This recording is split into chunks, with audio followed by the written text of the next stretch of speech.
Morning, everyone. This is the Tuesday, June 8th, 2021 meeting of the Dunn County Planning Resource and Development Committee. I can see from the screen that all committee members, including the county board chair, are present, so we do have a quorum, and we will go ahead with the agenda. Before we start, we've been asked by the administration to announce that at the start of each meeting that as the signs at the entrance to the building say, anyone who attending who is not yet vaccinated is requested to wear a mask for their own protection while they're in the building. So with that having been taken care of, we'll move to approval of the minutes for May 25th. Is there a motion to approve? I'll make that motion. I'll second it. Any discussion or questions, corrections? Okay, all in favor, say aye. Aye. Opposed, say no. Okay, minutes are approved. Tom, do we have any public comments this morning? No, none have been received. Okay. We have no public hearing, so we'll move into the agenda, beginning with our monthly staff reports. Register of Deeds report, which we have received. Let's scroll through that.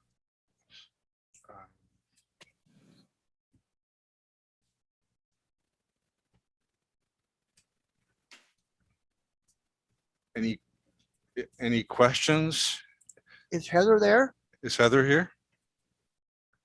Doesn't seem like it. Yes, Heather's with us. Yep, I'm here. Oh, Heather, okay, there you are. The question I have is I get the Eau Claire Leader and it seems like there's more obituaries than normal. Are you seeing that in Dunn County? I mean, sometimes they have like 2-3 pages. Well, I guess I haven't really compared the numbers, but we file the death records for the deaths that occur in Dunn County. And then most of our requests now, because they're statewide issuance, most of our requests for death records just come through our local funeral homes. It fluctuates. I really can't give a good answer on that, Gary. I mean, I could get you some numbers, but yeah. That's not that important. I just thought it was kind of, like you look at the paper, it's unbelievable. Seems like there's a lot. Yeah. I said it's up and down, I guess. It just kind of seems like it varies. Thank you. Do you have any comments, Heather, other than that about the report? I do not. Okay. All right, thank you. Next.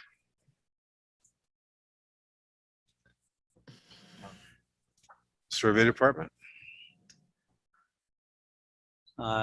Tom mentioned last time about things being online. I think that's pretty cool. I just wanted to notice it here again too. That's great. Things are online. People can do stuff. Any comments, Tom? No, I don't have any, unless there's any Okay. questions. All right, then on to the next one.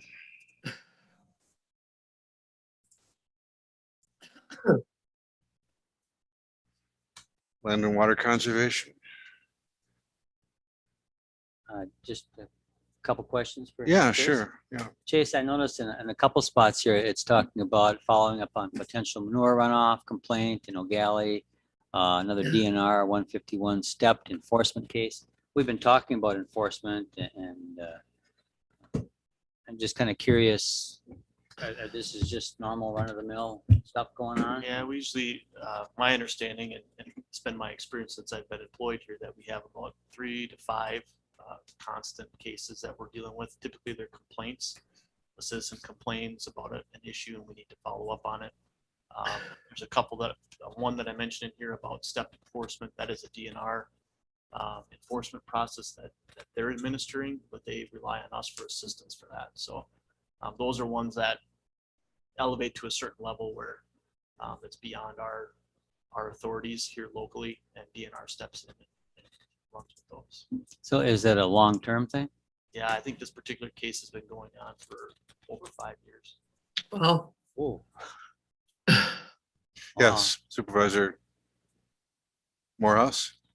yes, I just wanted, I don't have a question for Chase. I just wanted to say thank you for This is such a complete report. I thought it was just very helpful, and thank you for keeping us so well informed. I appreciate it.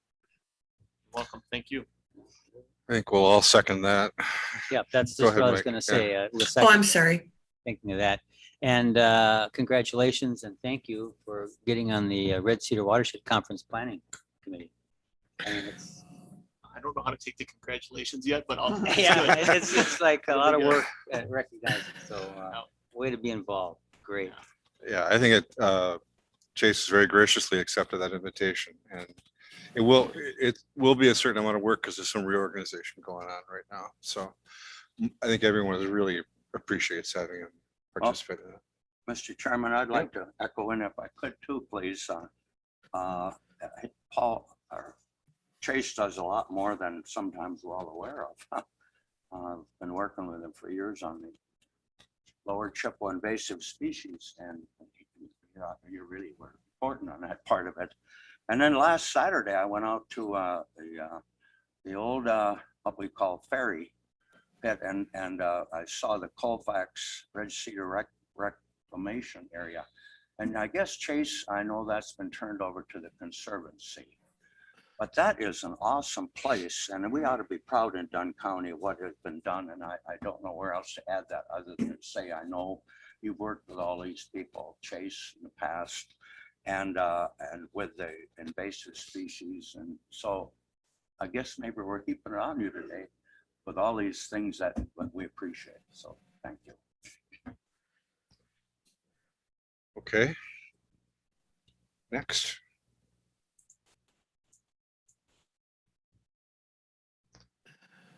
Planning and zoning. Any questions for Mr. Colson? Mr. Chairman, may I? Yes. I noticed on the Dunn County website, Bob, that the LTE position has been posted. You had any interest? Not that I'm aware of yet, so it's just come out. Usually HR will collect all those, and then once Okay. it closes, then we'll look at those and sort through them. So right now it's a bit early, but fingers crossed.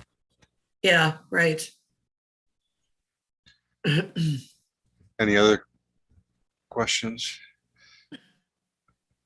You have our sympathy, Bob, for the workload and the pressure, and you. We'll do whatever we can to work with you on it. So. Yeah. Well, further in the agenda, there's one item that we'll talk about. Right. Maybe go a little bit more detail. Right. on what's going to happen. Yep. So, thank you. Okay. All right. Thanks for the report. Next, solid waste recycling. Morgan is here. Any questions?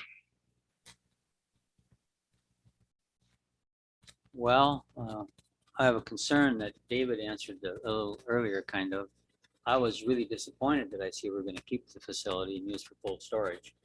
I see a building, an area that's been described so many times as being no longer useful.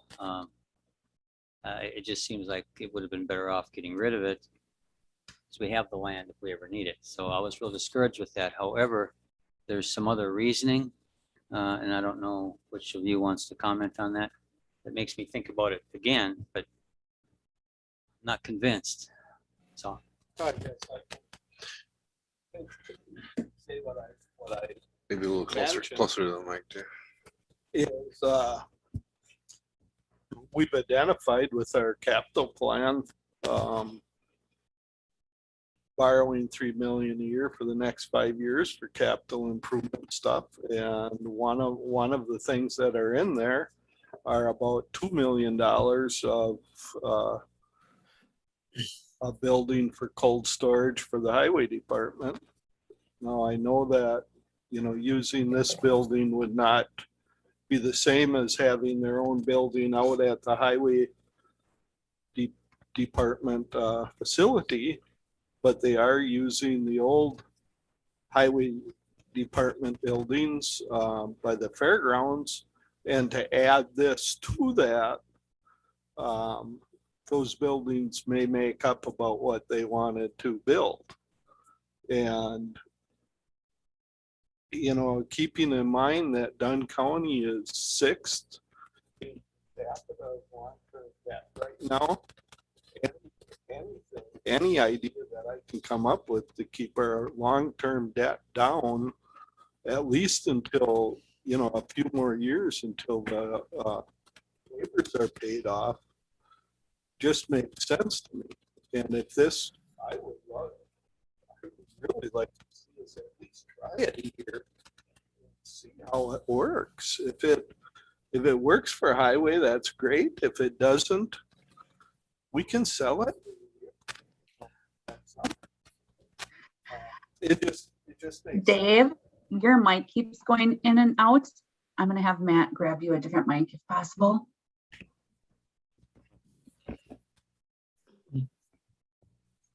So I guess that's what your question was to me, and that's what I brought up to you is I know that's the feeling of that.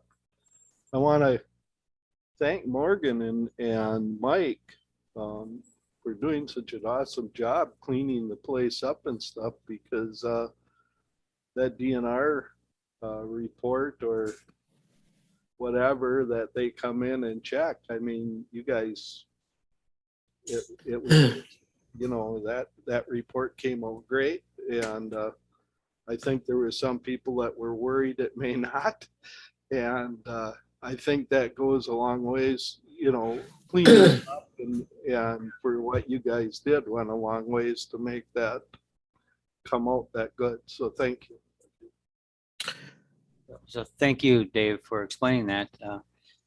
So if it worked, we would save some money and not have to build another building. I'm sure sometime down the road, we're gonna wanna build the building and have it out at highway. It makes sense to have all your equipment stored near there. But if we can postpone it until we get a few of these other loans paid off, it makes sense to me. I mean, why keep increasing the levy to people if we can wait until we get a couple of those other loans paid off? Yeah, thank you for the explanation. Well, Mr. Chairman, Yes. I appreciate this question, Supervisor Kinnear, and the answer, because we've all been asked that question. I know. And I would hope that now maybe we can get this out to the public better, because it makes perfect explanation to me. So thank you. Yeah, I think that the townships are seeing one side of it, Yeah. but they're not looking at the big picture. Right. Mr. Chairman, may I ask a question? Yes. So without making Morgan go or anyone else go into detail, there were some potential users of the building. Stout comes to mind. Was that simply rejected as a possibility for utilizing the space? Stout, did you want me to answer it? Anybody who can tell me. Go ahead, UW Morgan. Stout was interested in a lease opportunity of the transfer station, but given the assessments there and the inherent difficulty of designing, crafting a lease that would be in the best interest of the county, we decided that leasing the facility just wasn't going to be an option. And I might add one other question with regards to sale that you might not be aware of, but during our final regulatory inspection with the DNR, I had asked, I said, how difficult would it be if a private entity came in to operate the transfer station for a non-mandated, non-landfill recycling program? And the facility would have to be re-permitted for such use. And the facility is 30 years old and isn't necessarily in full compliance with stormwater statutes, et cetera. So that entire permitting process would have to be completely reevaluated between the private entity and the DNR, and there are very likely some roadblocks in there to successfully permitting that facility for use, similar to how we utilized it. So that's another big roadblock to selling the facility. Actually, if someone buys it, it's not a roadblock at all. It's their problem. That's true. And they're But if generally they go quite into that knowledgeable. Conversation knowing that Yeah, that's potentially an issue. but yeah, they're knowledgeable, so that would be buyer beware. But the explanation that Chairman Bartlett gave and that you guys discussed, I'm sure, makes more sense now. I can answer questions for people. So, thank you. I want to add on to Diane's question about Stout. I was at a meeting not too long ago, and they are still proceeding with that thought, but they're going to use their own buildings and Okay. try to still set up their own recycling program. All right. Thank you for that. Okay, any other questions? Oh, shoot. I think those are excellent reports and good discussion. So let's move on then to a review of the draft land or division ordinance. So this was returned to us, at our request, to reconsider some of the provisions and some of the concerns that were raised by the towns. And I don't think Tom and I talked about it a little bit. What we agreed to was to sort of come back and review those basic provisions that were the primary concern. And sort of begin with that, I guess, at an open-ended process. Tom, do you have any other thoughts? Have you had any other thoughts about how to go forward since then? No, I mean, we've hashed this out now for many, many months. In your packet, I included some sketches that we've all looked at in the past. I included some options, 4 different options that were considered back in our January meeting. I really don't have anything to add at this point. I guess looking for direction from the committee on how you want to proceed. I guess I just, make everybody aware of the purpose of this ordinance.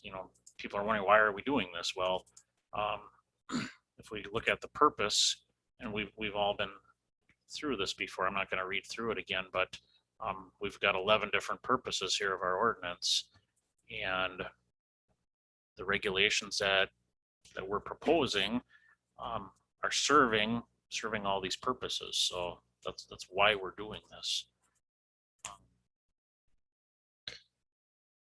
I guess the big things to me after attending the town meeting were the limitation on dividing high value ag land, and certainly the density section in the ordinance.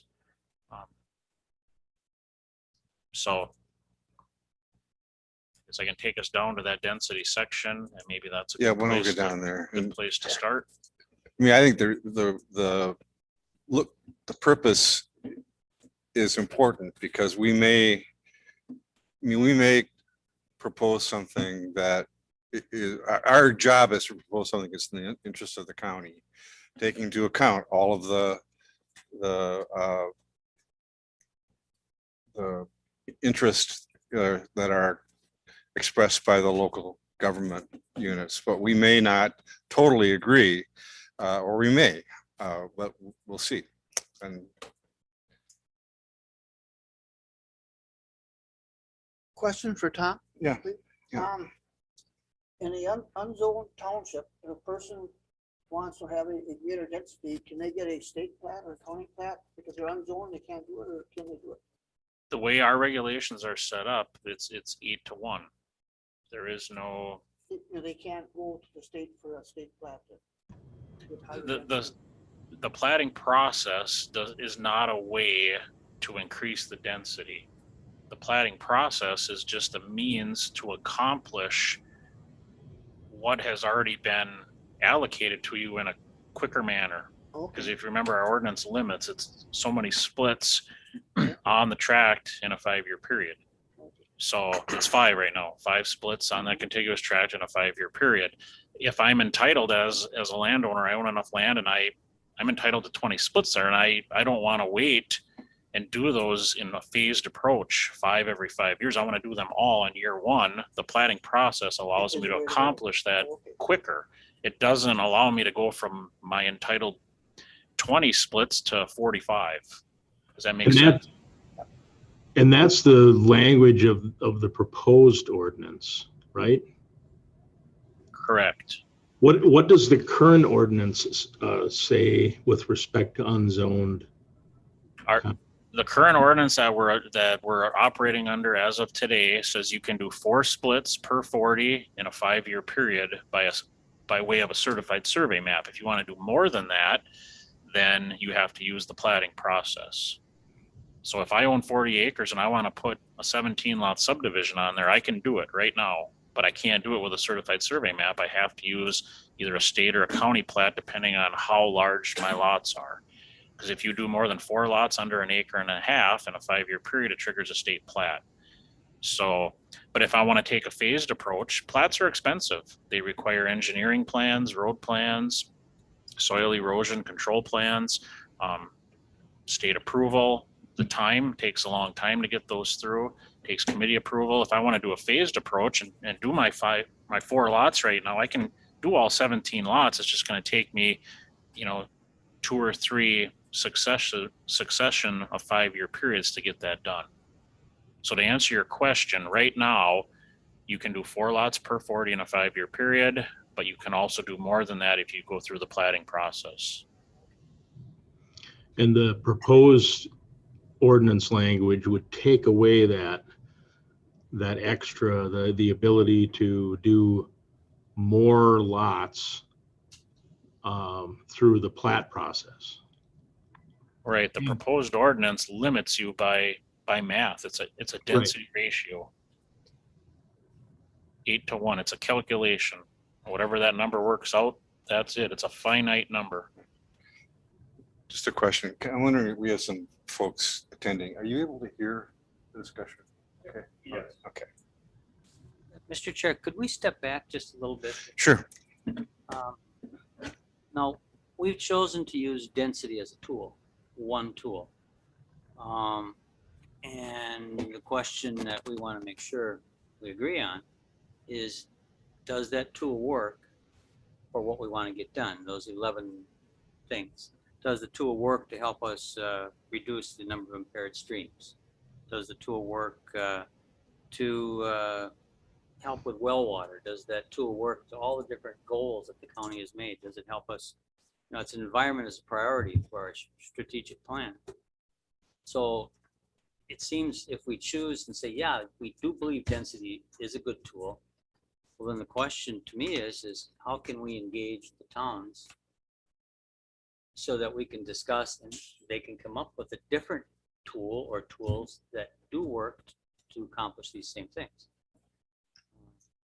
It seems we've decided density is a good tool in this ordinance and in other ordinances, and we thought all along that we wanted the input. So it's just a suggestion.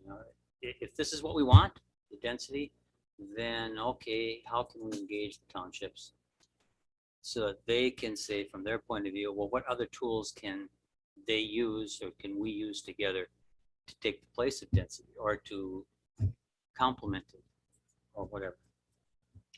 Just an Mr. idea. Chairman, Yes. what I really like about this new ordinance, proposed ordinance, is if, say you got 80 acres and 40 of it is swamp, so you can't build at all. But because it's contiguous, you could take those credits from those 40 acres that you can't build on and put it on the 40 that is being built on. So I think that is really a good benefit for the unzoned townships that they might not realize. That's amazing. I don't think we've ever even mentioned that before. All the discussions we've had. I gotta come more often. Yeah. Well, that's true. Mr. Chairman, may I ask a question of Supervisor Yes. Kinnear? First of all, thank you for bringing up the point about density. I mean, we've been through this 5 or 6 or whatever more times, and it was my understanding that the committee agreed that that was the best way to meet the purposes of this ordinance and to be consistent with our strategic plan. What is it that you mean by complementary, or if that's the case, that we agree that density is appropriate, what do you mean by complementary approaches or other approaches? I guess I'm not understanding.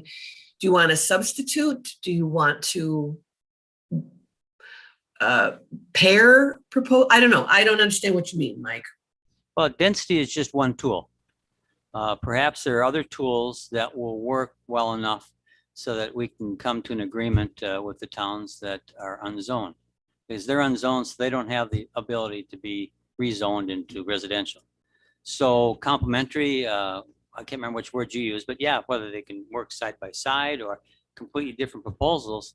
Because if we can meet our goals, that's what matters. So an example of a complementary strategy would be what Gary's talking about, allowing them to allocate parcels in different parts of the property. That gives you much more flexibility as a landowner. So that's an example. Talking about that, right? Yeah, Dave. Tom mentioned plats, or Gary brought up plats, and Tom mentioned that if you go through a plat, there's a lot more hoops to jump through, a lot more looking at all sorts of things for the environment, evidently. So could you go with, I'm just throwing this out there, yeah, but using your land division the way you've got it set up, but if in a non-zone township they wanted to do more, they would have to go through a plat, because going through a plat sounds like it would have to jump through the hoops to make it environmentally safe. You follow what I'm saying? Mm-hmm. Does that make sense? Right. I mean, I'm just, no, I totally understand, and I think I brought it up before, that in an on-zone township, what we've got here, we're making them follow rules that they didn't want to follow. I mean, we're kind of forcing them into zoning. If they want to do more, they almost have to have their own zoning or join county zoning to do more. And it's forever. And I always said that forever is such a long time. I mean, it's, like Gary says, you can move those. And I know with this system, you can move the parcels, to one part of the 40, but then the rest of that whole 80 can't be built on forever. And 3-4 generations down the road, maybe, a descendant of that farmer would like to have their own home on part of it, and they can't. And I'm just saying that, come up with a way that has enough rules to keep the environment safe, and that's what you want to try to do, and still give them the ability to go a little bit further. And I'm wondering if a plat system would work. That's all I'm asking. I wasn't talking about just like your good farmland being, I was talking like, we have a lot of hills in Dunn County that you can't because it's too steep, but yet they can still take those credits and use that on like a flatter woods or whatever to build a home on. Yeah. So I can see your point too, that once you take that out of that 40 acres, if that's prime farmland, but in the future, who knows? Well, I wasn't just talking about farmland. I was talking about any type of land. I don't care where it is. If it's all woods, if you have an 80 of woods and you can subdivide it with this proposal, you can subdivide it so many times, but 3-4 generations down the road, if they want to build another house, you're saying they can't. Well, give them the opportunity if they jump through the hoops to make sure it's environmentally safe, that they can. So you're sort of pointing out that allowing the option of plotting a subdivision or doing a plot would be one of the ancillary things that Mike is talking about that would mitigate the Right. density. economically, it might not make sense to do a plat for one residence or two residents, but the bottom line is if they do that, it's gonna make them, whoever's doing it, it's gonna make So jump through the hoops to make sure it's done environmentally safe. I want to get to ask Tom a question, but so one of the big concerns that came out of our groundwater study was the very real potential for septic contamination, where you have too many clustered lots close together. And examples that we looked at from all over the state where that was a problem, and advice from some of the most well-respected geologists in the state that if you have too many lots clustered close together, you will eventually get contamination. Maybe not in the first 10 years, but down the road, you will get it. So, and then what you're arguing, Dave, is that if the subdivision process, if the platting process, I'm probably saying it wrong, but if the developing a plat process provided environmental protections, that could be helpful. So a question I have for Tom is, what kind of environmental protections could you provide in the platting process?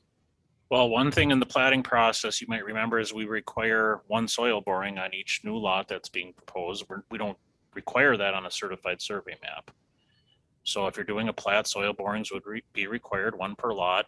We look at soil and erosion control, drainage. Presence of wetlands or, gullies, waterways and that kind of thing. Right. Well, even on a certified survey map, under our lots, just our general lot standards, no matter if you're doing a certified survey map or a plat, under general lot standards, we have a contiguous buildable area standard of 30,000 contiguous square feet, and that can't include any environmentally sensitive areas. So it doesn't matter what type of development you're doing. The fact that you're creating a new lot, you have to have at least 30,000 contiguous square feet of contiguous buildable area that's not impacted by environmentally sensitive areas. So, but to Dave's point, I guess how I could see this possibly working out is we would set a density requirement, and then if somebody wanted to exceed that, they would be required to do a plat. So on 40 acres, I can do, the math works out to 5. And if I'm maxed out and I want to build my retirement home there on the last, I've got 15 acres left and I want to build a house there, I would have to do a 1 lot plat on that 15 acres. I guess that's certainly a possibility or an option. I see that kind of, if you're zoned and you want to do more, you have to go through a rezoning process. And then, there's lots of hoops you have to jump through, or things that, are looked at. I've been trying to think of a way to give that opportunity to the on-zone townships, but yet that things have to be looked at, that it has to be done in the right order. And last night, Gary and I had a conversation about plats, and that's right after you hung up. I went to bed and I laid there and I thought about that. Sorry about that. And anyway, I thought, maybe that would work. That's why I bring it up this morning. Could we, to make it more like palatable to the unzoned townships, have something in the ordinance that if they have a town, zoning, that we would accept it if it met just minimum standards. Then they could rezone a parcel and get greater density. I think that would, because that kind of came out of that late April meeting we had at Elk Mountain Township, that they said they'd be happy if we would recognize a recognizable town zoning ordinance if it was met just minimum standards. I'd like Nick, if he's still on, answer that, because I think if town has zoning, we have to recognize that, don't we? Yeah. Yeah. But it also means the town opts out of county zoning. And so Right. there's an interplay between the county's recognition of that and the existence of it.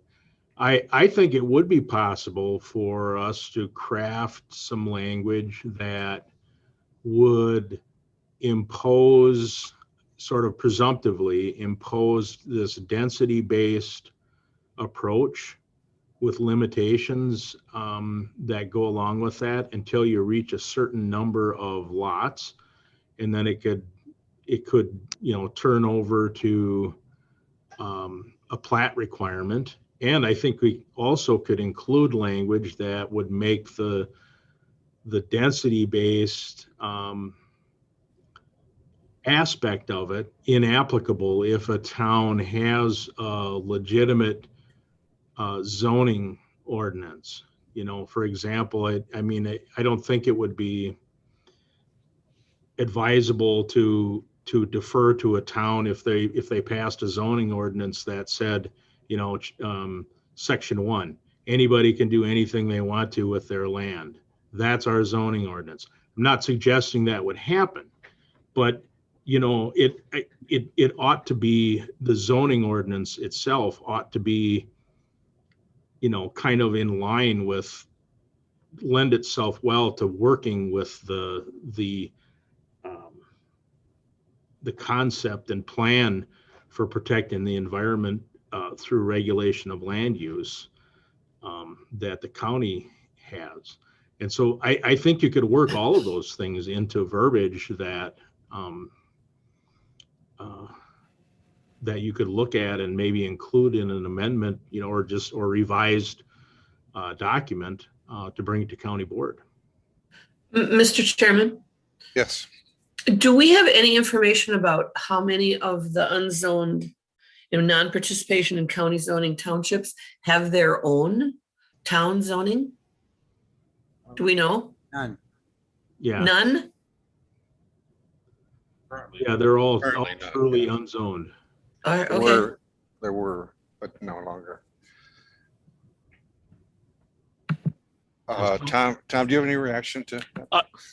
I've had a thought. I've hesitated expressing that. I guess I'm just going to throw this out here, and I don't know if it's a viable option, but as I lay awake at night thinking about everything, I can't help but think that what if I'm just going to throw this out there, what if the county had a procedure in place similar to a rezone, okay, where we've got a developer in the town of Elk Mound, he's got land that's really, right on the edge of the village, it's prime for development, it's maybe not the best farmland, and he's got 40 acres, he can only do 5 splits, and it's really set up well for a 17 lot subdivision.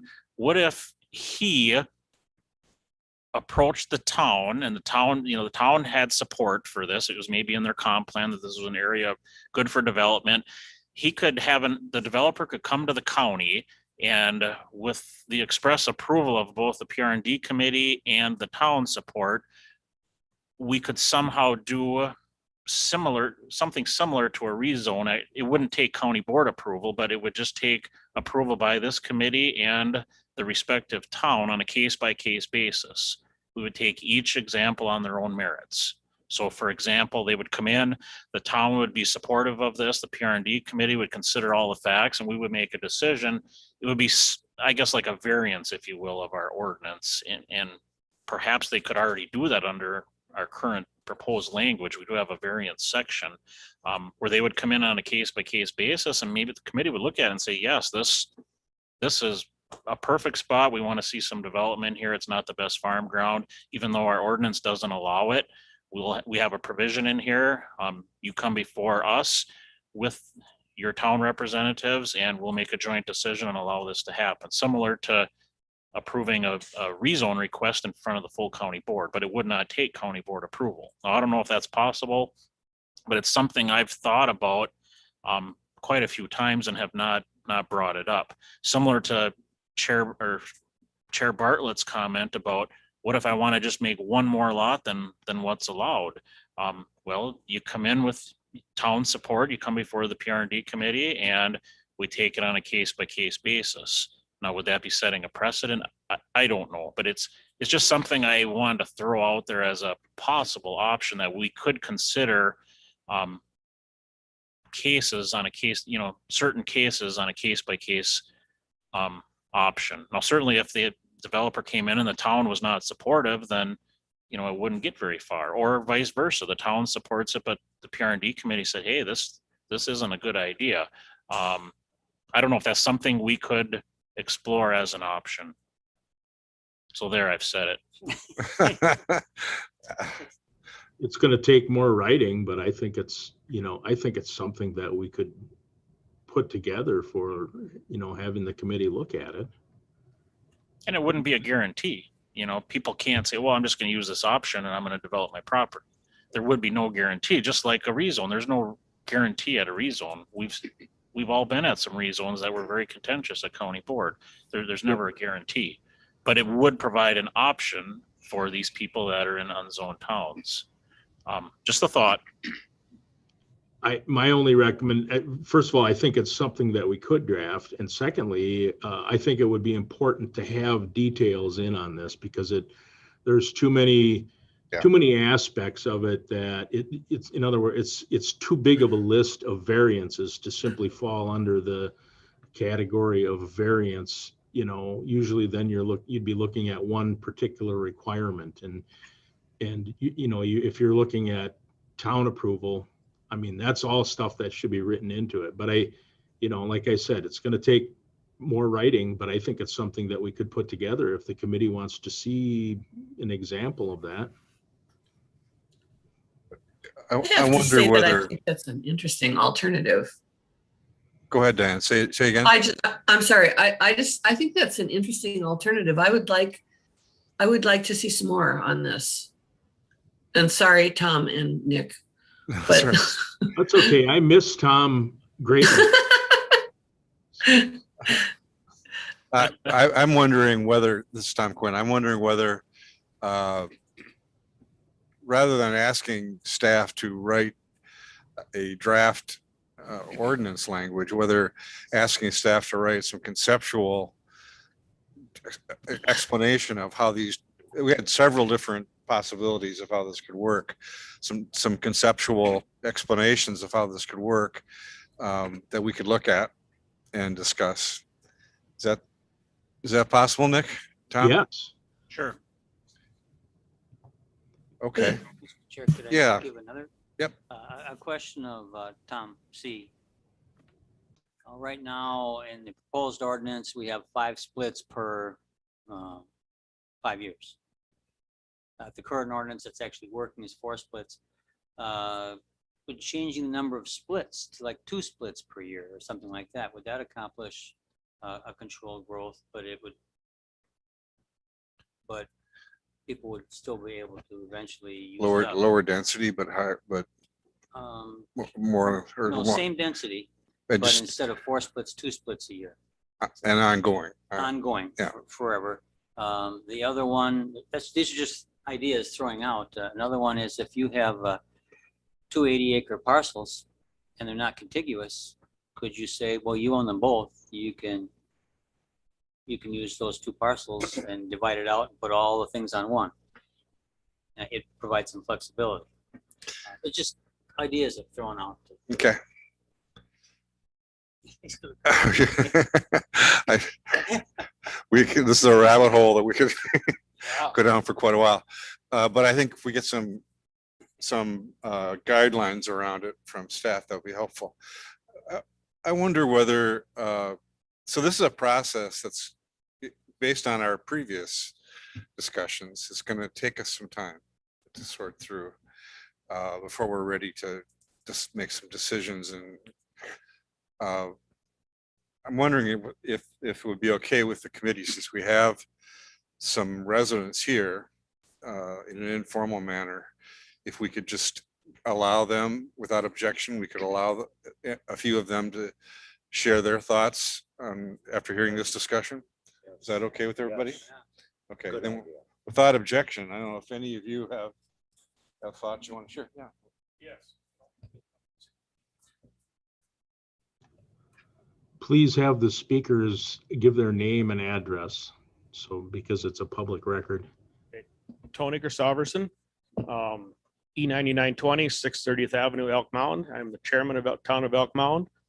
Couple things, if Tom Carlson could blow that up there, and you go about the second line to the bottom under section, okay, go down here to the left, is equitable for all landowners.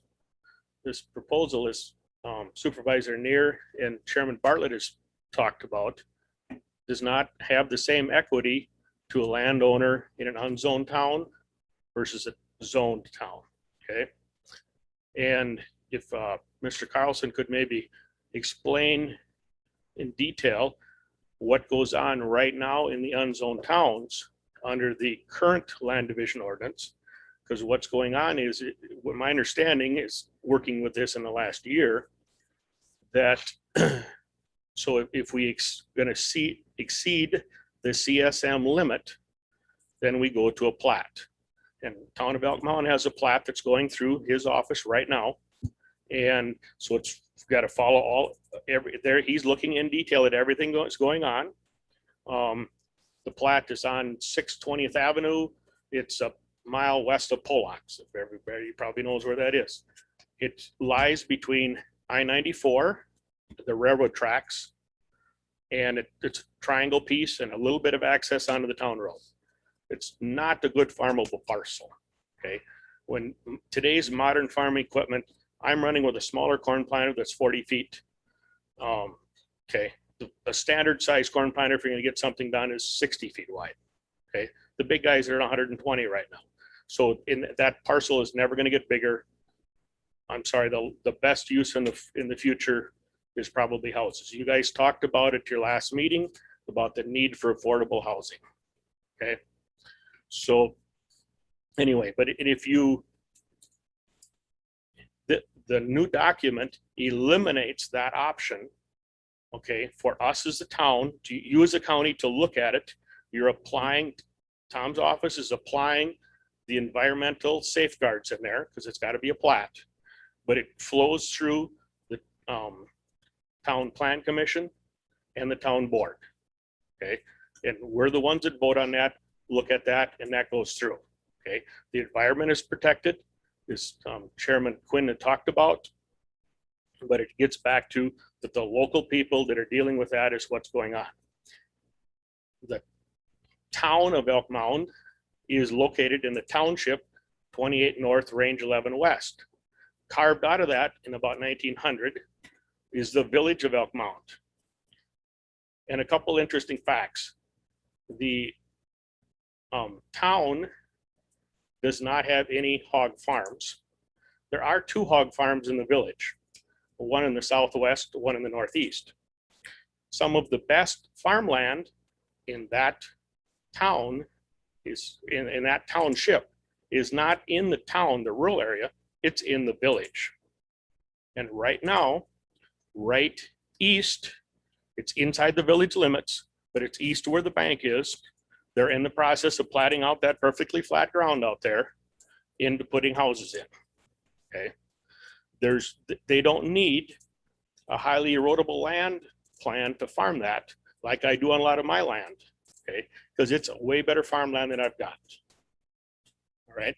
And so, anyway, but I think if you could figure out how to stay with the option, okay, that we can continue on with the platting process that's going on, I could see that would work for the town of Elk Mound.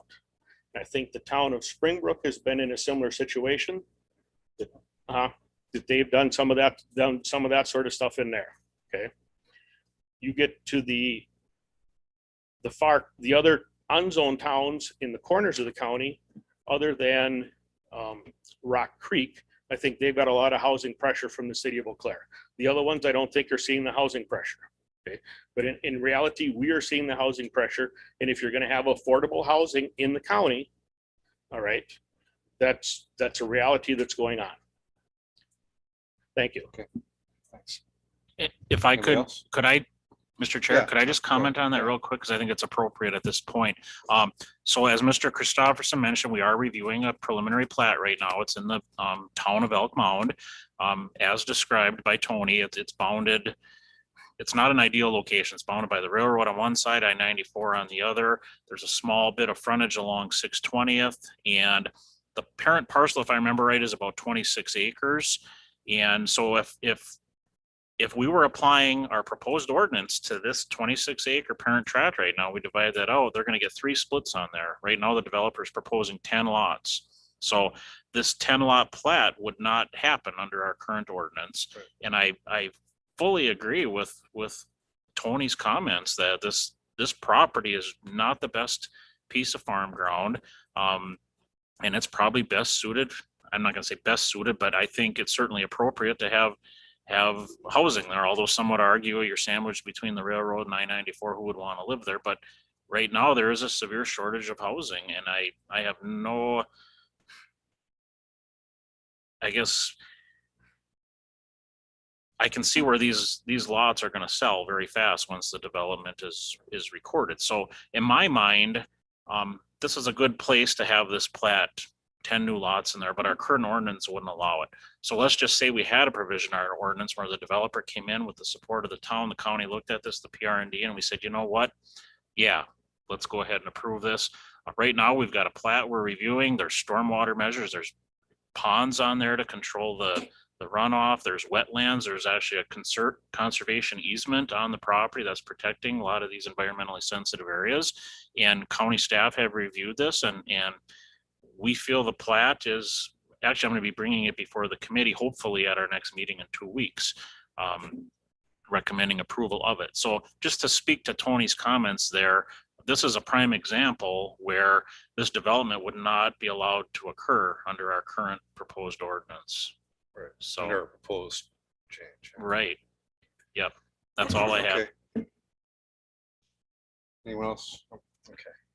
Thanks. Yeah, Dave. So I like your idea, your proposal, but I'm just wondering with doing that compared to making them do a plat if they want to do more splits. The plat, they have to go through all these environmental challenges to make sure that everything is right. Where if we just have a process that the town board and the PR&D committee approve something, you're going to have to take it on yourselves to make sure that everything is being done right environmentally, where the plat lays that out. You just talked about that again. That's why I'm just bringing that out. And I think that was Nick's point too, that if you do that, you're going to have a lot of detail in there, or it's going to be very difficult to fairly administer. So where we are now is I think we've asked staff to come back with some conceptual frameworks for how we might address these concerns that have been raised and articulated today. And I'm not sure how long that'll take, but is that your understanding, Tom? Nick? Okay. Yeah, I've actually already started typing a list. And good. I'm going to send it to Tom Carlson and also to you, Supervisor Quinn, just to make sure that the conceptual, just the tagline meets your expectations about what you'd like us to work on. And then I think Tom and I can work together, collaborate on it.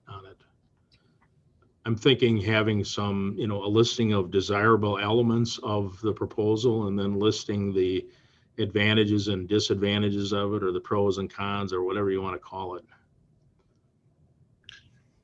That sounds right. Any other questions or comments from the committee? All right. Thanks everybody for a good discussion, and we'll move forward on that. So we have one more item under staff reports, planning and zoning meeting schedule when inspector is on leave. Bob? Yeah, I just wanted to approach the committee and throw out the notion, or at least recognize that in my staff report, I'm trying to be very blunt and very clear that during the absence of the inspector, that things are going to be much different than they are right now. We're struggling, just internally to figure out just how to keep the boat afloat. And I think that we will be able to keep it afloat. I don't know that we're going to be able to have much power to move ahead on a lot of things. And so I just want to be very clear and honest with the committee that during that time, my involvement in anything other than zoning inspections it's probably going to be in just general daily operations. That's going to be pretty much my day through the time that the inspector is on leave, which means that other things that are on my list that we've been talking about and working towards, I honestly don't see a way that they're going to be able to get moved forward. And if they do, certainly not in a timeline that the committee is used to. That the timeline is going to be extended much longer, maybe just delayed through that time, and then starting when the inspector comes back. Having said that, I think that means that I'm proposing to the committee that planning and zoning would only be at these meetings once a month. That there's For the report. having this every 2 weeks. I mean, there's a lot of work to get done, but getting ready for this meeting every 2 weeks is consuming of time, and I think my time would be better well spent just using the odd meetings just to keep at the work that's coming through the door. Anybody have any Yes, concerns Mr. about that? Chairman. Yes. Well, I wondered how, as I'm thinking of chairman of the CR&T and the county libraries, and Bob Colson has been involved in all of those things with the libraries, which I really appreciate, and with my committee of CR&T and broadband, and I don't know how he's done it. And so anything that we can do to back off, I've tried to say you don't have to be at every one of my meetings. And yet, once in a while, I do want you to come to the meetings, and yet there's a limit time what you can do. And so I will say from my committee standpoint, if I don't invite you to every meeting, I think you'll appreciate that. But I also appreciate what you've done, and when I really need you, I will. So I think Mr. Colson's request is online. Quite frankly, his time can be spent other places rather than every one of these meetings. And with our other committees, if it's okay, I will call on you from time to time. Thank you. Well, if I could always have the option of declining. Correct. That's fine. Anybody else have any concerns about that? I think we're all supportive, Bob, so let's go ahead with it. I guess one thing, as long as it's on the screen, I know that those are things that are non-zoning related. And if there's one or two out of there that the committee thinks are more important, I mean, given that I'm going to have limited time, where should I spend my time out of that list? Because I certainly can't spread myself so thin to keep all of those things going.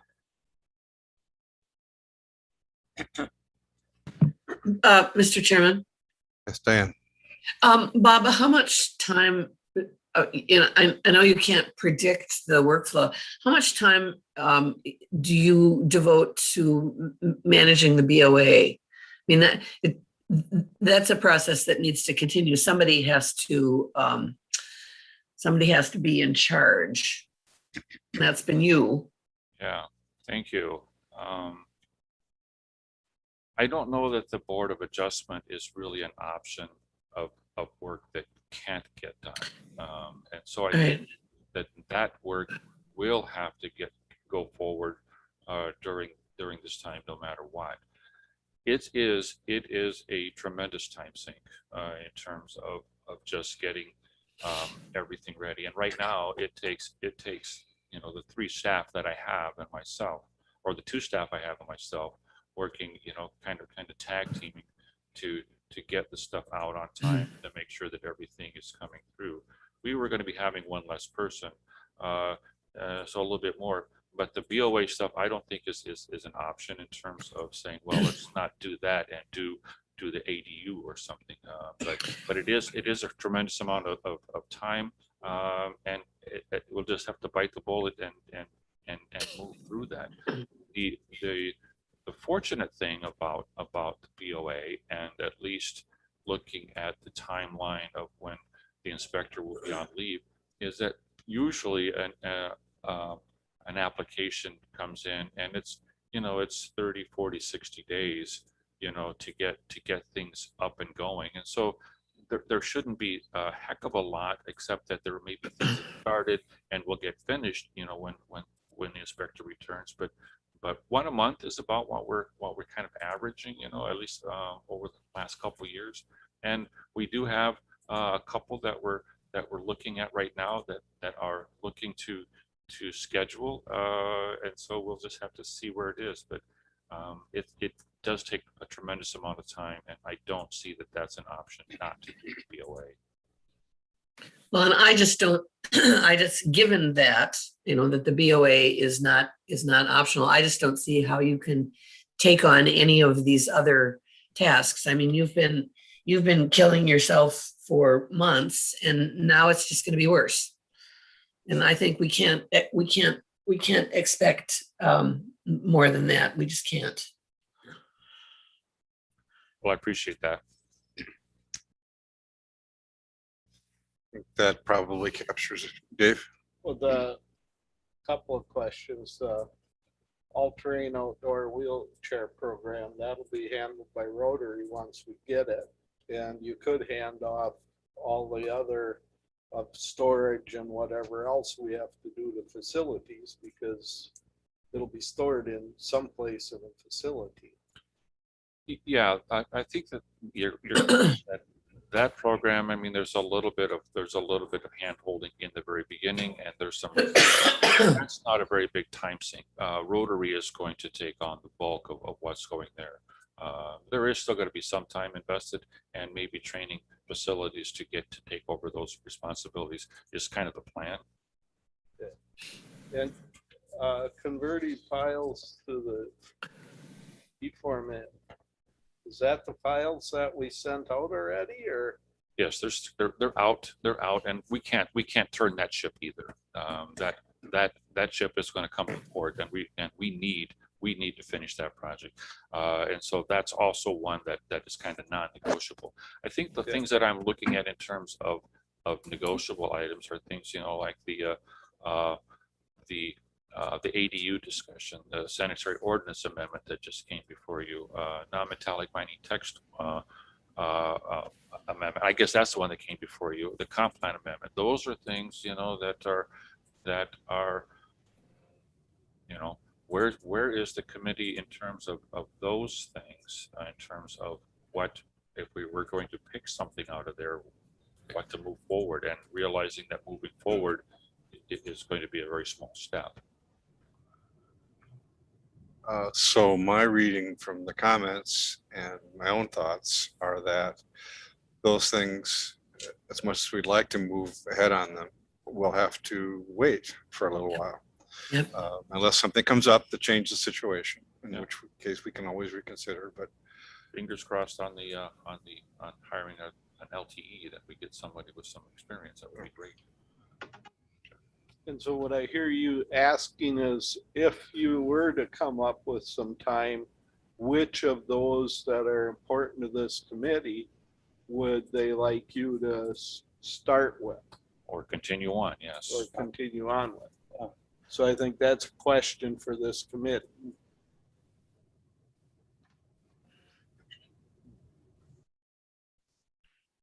Otherwise, they can all just stop. Right. I think they should stop. Now, Cedar Corp is working on the comp plan. Is that right?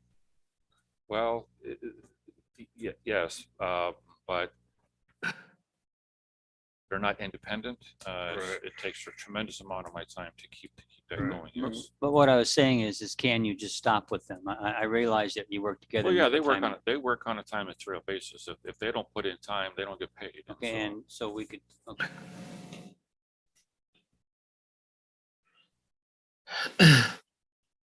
Well, frankly, my vote is for these other activities, as important as they are, just to cease. I mean, we just can't expect progress for a while. We'll regroup. Well, it's hard for me to ask for that, but that is the reality, and so I do appreciate, you know, the consideration. Yeah, I think it's kind of hard on some of these to start and stop, you know. So it's a process that we have to kind of go through to have a really good discussion. And so I think it's fine, Diane's suggestion, and I think others generally agree. Now that can change, and we can rediscuss it. I'll keep you posted if I find that we have a lot of extra time. Well, sufficient extra time to address one of these in a substantive way, you know. Yes. Yeah. So Chairman Bartlett, are there any other departments? I'm not saying that they have excess employees, but where maybe they can be downsized a little bit, and that could maybe help the planning and zoning to have a full-time position filled? That would definitely be a Challenge? well, a decision for the county board. And that's what I've talked about for many years now, that we have to look at our priorities and decide what we want to fund. Yeah, we could take a sheriff's deputy. We could take some highway workers. We could take some people out of health and human services. You know, I mean, we could do that and fund something else. That's going to be the decisions of our budget deliberation coming up this year. Later in the year, I know that Supervisor Steen is going to be asking for money for Economic Development Corporation to fund that. I know that we're doing a class and comp study, and we may find out that we have some areas in the county that are being underpaid, you know, and maybe that's why we're having a harder time filling some positions. So we may have to look at that. You know, we probably will have to prioritize some things and decide what to do. Thank you.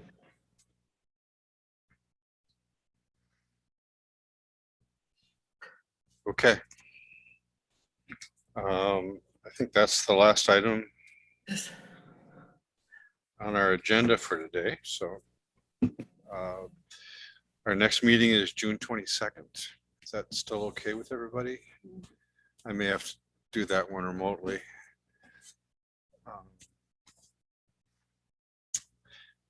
Any announcements? Okay, then we're adjourned. Thanks, everybody.